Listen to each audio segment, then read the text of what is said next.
எல்லோருக்கும் பணிவான வணக்கம். நம்முடைய ஐயா நமச்சிவாயா சேனலில் இருந்து அடியேன் என்று தினமொரு திருக்கதையில் என்னுடைய நண்பர் அடியார் ஒருவருடைய வாழ்க்கையில் நடந்த சம்பவத்தை உங்களுக்கு கதையாக இன்று கூற விரும்புகின்றேன். அந்த அடியாருடைய பணி ஒவ்வொரு வாரமும் ஏதாவது ஒரு கோயிலுக்கு சென்று உழவார பணி செய்வது, அதன் பிறகு பள்ளிக்கு சென்று பணிபுரிவது, இப்படி அவருடைய காலம் சென்று கொண்டிருந்தது. அவருக்கு அரசாங்க வேலை இன்னும் கிடைக்கவில்லை. இந்த நேரத்தில் தான் டிஆர்பி எக்ஸாம் எழுதுவதற்காக அவருக்கு வாய்ப்பு கிடைத்தது. அதை பயன்படுத்தி கொண்டு சென்னைக்கு டிஆர்பி எக்ஸாம் எழுத சென்று அங்கு கபாலீஸ்வரர் ஆலயத்துக்கு சென்று கபாலீஸ்வரரை வணங்கி, சுவாமி, எனக்கு இப்பொழுது வயது 40 ஆகிறது. அநேகமாக இதன் பிறகு டிஆர்பி வருமா என்று தெரியாது. இதுவே இந்த வாய்ப்பை பயன்படுத்தி கொள்ள எனக்கு அருள் புரியுங்கள் சுவாமி என்று வேண்டிக் கொண்டு எக்ஸாம் எழுத போனார். எக்ஸாம் எழுதி கொண்டிருந்தார்.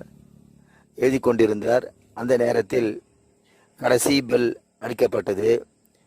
10 நிமிடம்தான் இருக்கிறது, சீக்கிரம் எழுதி முடியுங்கள் என்று அறிவிப்பு வந்த பிறகு இவர் அப்பொழுதுதான் 200 கேள்வியில் இன்னும் 40 கேள்வி எழுத வேண்டிய நிலை இருந்தது. அதிர்ச்சி அடைந்தவர் என்ன செய்வது என்றே புரியாமல், எல்லாம் உன்னுடைய செயல் இறைவா என்று சிவாய நம சிவாய நம சிவாய நம என்று சிவசிவா சிவசிவா என்று அந்த கொஷின் ஒவ்வொன்றுத்துக்கும் ஏபிசிடி எது சரியாக இருக்குதோ அது ரப் செய்ய வேண்டும்.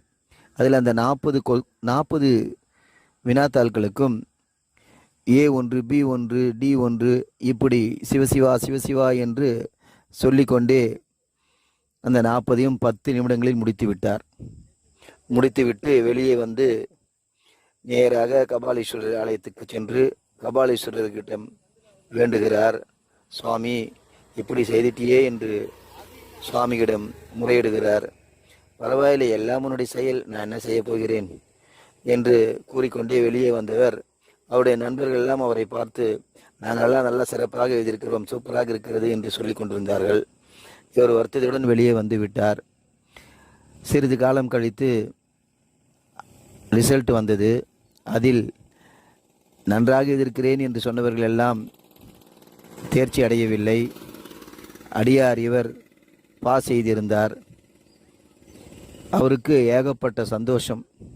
இந்த விஷயத்தை என்னிடம் பகிர்ந்து, இப்படி தான் சுவாமி, நான் எக்ஸாம் எழுதினேன், ஆனால் ஐயா என்னை பாஸ் செய்து வச்சிட்டாரு என்று அவர் புன்முறுவல் பூத்து சந்தோஷத்துடன் கூறிய போது, அவர் முகத்தில் இருந்த அந்த சந்தோஷத்தையும் அந்த மகிழ்ச்சியும் காணும்போது அவ்வளவு சந்தோஷமாக இருந்தது எனக்கு.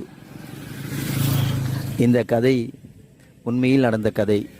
பிடித்திருந்தால் சந்தோஷம் அடையுங்கள், பிடிக்கவில்லை என்றால் வருத்தம் அடைய வேண்டாம்.